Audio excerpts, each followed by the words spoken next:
We're off and running in the 2022 Texas high school football season. These are the picks.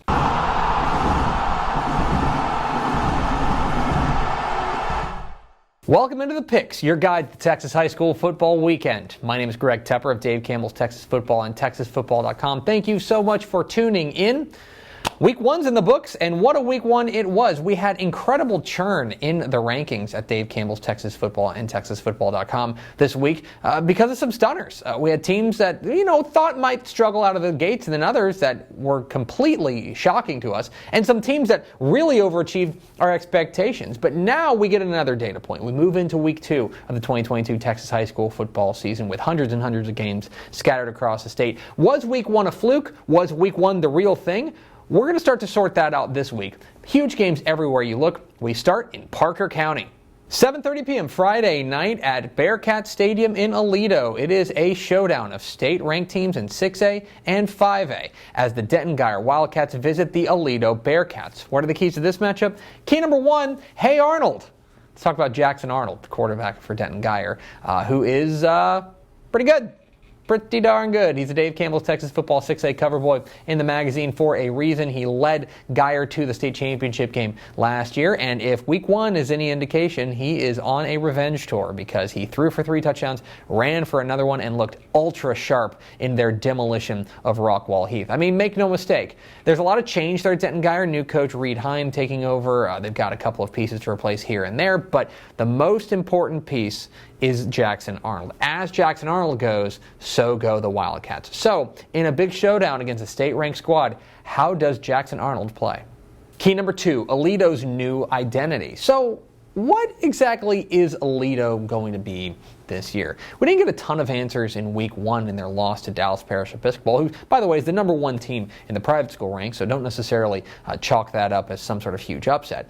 But we don't really know exactly what this Aledo team is going to look like offensively, and that's kind of a carryover from our concerns of the offseason. There's a lot of new pieces at the skill position spots. Quarterback House Haney looks like he's going to be the guy there. They've got a strong running back in Cap Mooney, a wide receiver in Jalen Pope. They've got playmakers that they like, but they haven't quite established an identity yet. Now, it's really early, right? We don't know exactly what this Aledo team's going to look like because maybe they don't know exactly what they're going to look like. But now entering week two, there's probably going to be some changes and see exactly what this offense can look like. So, in week two, coming off of a loss, what does Aledo look like? And key number three, does week one matter? So, these two teams, as far as the results are concerned, couldn't be more polar opposite, right? For Denton-Guyer, they looked fabulous in their win over Rockwall Heath. I mean, it was a dominant effort at every level. The defense, led by Eli Bowen, was fantastic. The offense, obviously, led by Jackson Arnold, was hitting on all cylinders. They looked terrific. They looked the part of a state championship contender. Aledo scuffled. Now, again, they played Parish Episcopal. Great team. Excellent private school team, right? But they still only scored 3 points in the first half, and they were really kind of struggling to find out exactly what they were throughout it. Now, here's the great news about Texas high school football. That game doesn't matter. Doesn't mean anything. Doesn't affect Aledo's ability to get to the playoffs. Doesn't affect their ability to win a state championship game. In fact, this game against a state-ranked 6A team doesn't impact their state championship hopes either. But they do have an opportunity to turn the page. And so what we're going to find out is exactly how much stock we should put into those week one results. Is that what Guyer looks like? Are they going to be this wrecking machine against everyone they see? Is that what Aledo looks like? Are they going to struggle and scuffle, especially in the first half?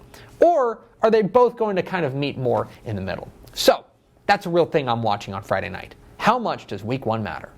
Who am I picking?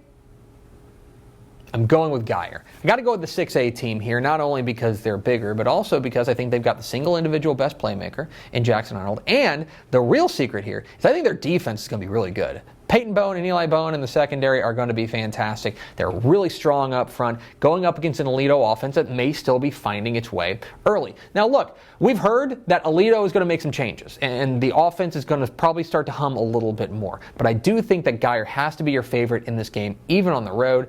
I think that the Wildcats bring home a victory. Let's go down to Houston, 6 o'clock Friday night at Legacy Stadium in Katy. It's a state-ranked 6A showdown between the Humble Atascocita Eagles and the Katy Tigers. What are the keys to this matchup? Key number one, star power. So there are some games that I have to talk you into, right? I'm like, no. You may not have heard of anybody in this game, but I promise you it's a really fun game, and you're really going to like it, right? This is not one of those games. Just look at the top line, look at the headline, and you will be struck and say, okay, this is a game I can get into. On the Atascocita side, you've got quarterback Zion Brown.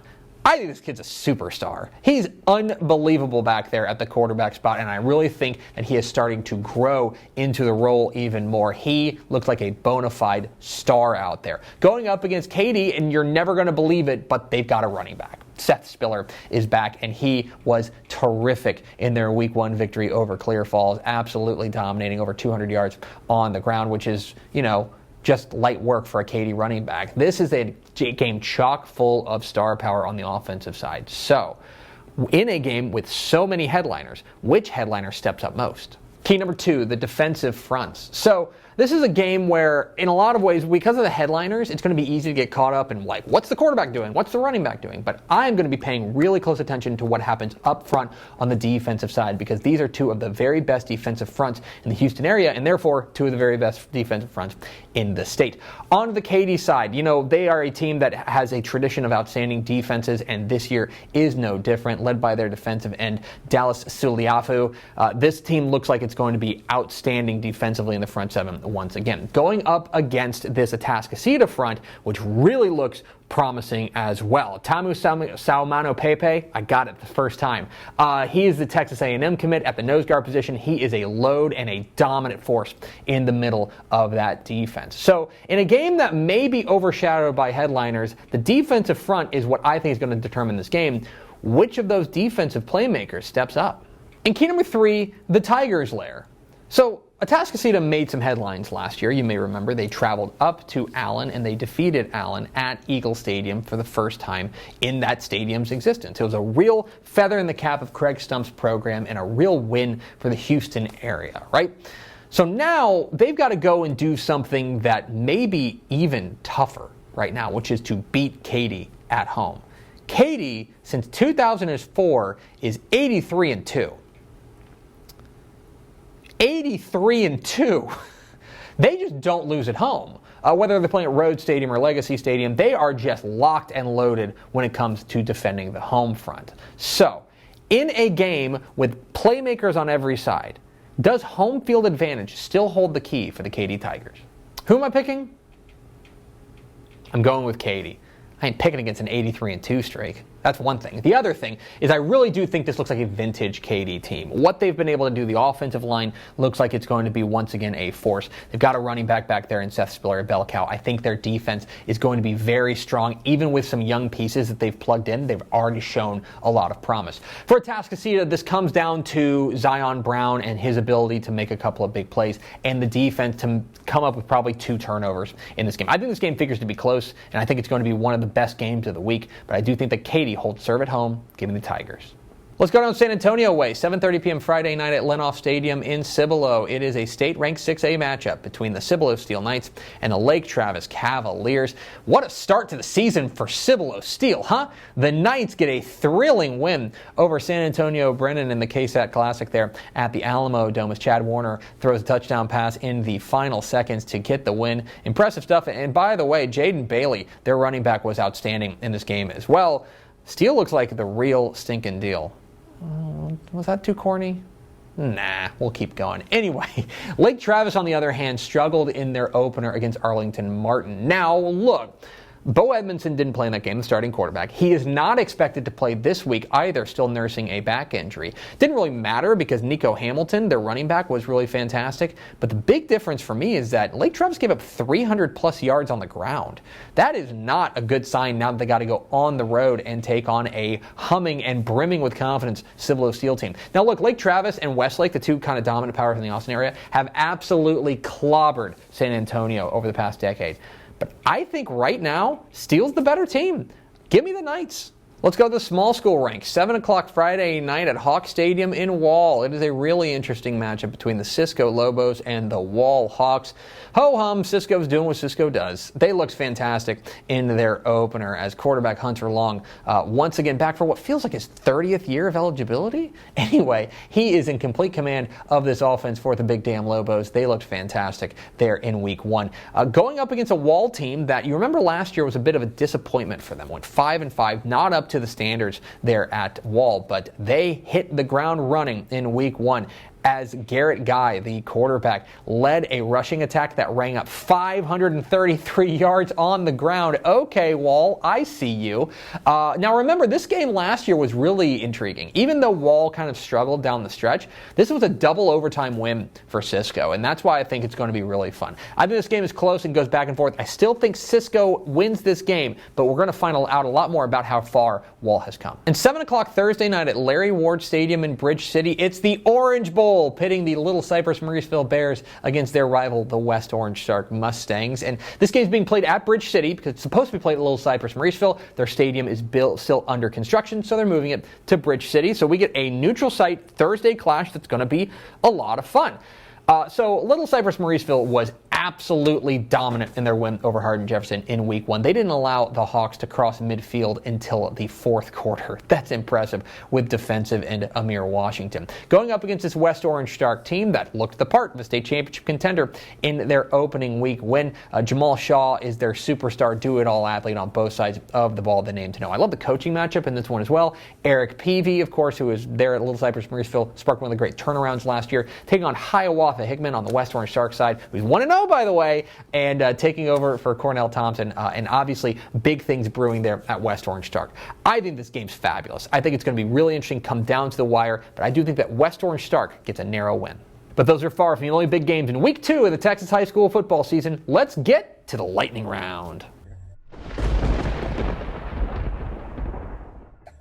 I'm going to take Burton over Hearn, give me Columbus to take down LaGrange, and Liberty Hill in a close one over Hutto. I like Corpus Christi Miller to beat El Campo, give me Toller to beat Early, and it's the crosstown showdown in the big country. I like Abilene over Abilene Cooper. I'm going to take Edna to beat Bay City, give me Navasota over Madisonville, and how about a top 5 matchup in 5A Division II? I'm going with Lovejoy over Argyle. Give me El Paso Parkland to beat El Paso Austin. Malakoff and Grandview are going to play for the 8th time since 2018. Yeah, I like Malakoff in a close one. Meanwhile, Longview and Marshall are going to play for the 112th time. Give me the Lobos. I'm going with Poteet over Goliad. Spring Westfield survives a scare from Fort Bend Hightower. And Allen beats Sheldon C.E. King, but keep an eye on this one because I think this has big upset potential. Give me Price Carlisle to take down Troop. I'm going to go with Mission Veterans Memorial over McAllen Memorial. And the Rebs are back, baby. I like Midland Legacy over Amarillo Tascosa. I like Farwell over Vega, Wichita Falls Hershey over Brock in a very interesting Thursday night affair, and Edinburgh Vela beats rival Edinburgh. I like Lindsay over Seymour, Austin Westlake takes down Converse Judson, and Idalou beats New Deal. Crawford beats Centerville in a big-time Central Texas clash, and in our 6-man game of the week, boy, it's a good one. I like Westbrook, just barely over Jonesboro. And those are the picks. What am I wrong about? Which games did I leave out? Do you like my shirt? Leave comments down below. Don't forget that subscribe button. Follow us on Twitter at DCTF. Like us on Facebook, facebook.com/Dave Campbell's. Follow us on Instagram, instagram.com/Dave Campbell's. And of course, see us at texasfootball.com, where you can find complete coverage of the 2022 Texas high school football season at texasfootball.com. Thanks for watching. Enjoy week 2 of the 2022 Texas high school football season. We'll see you.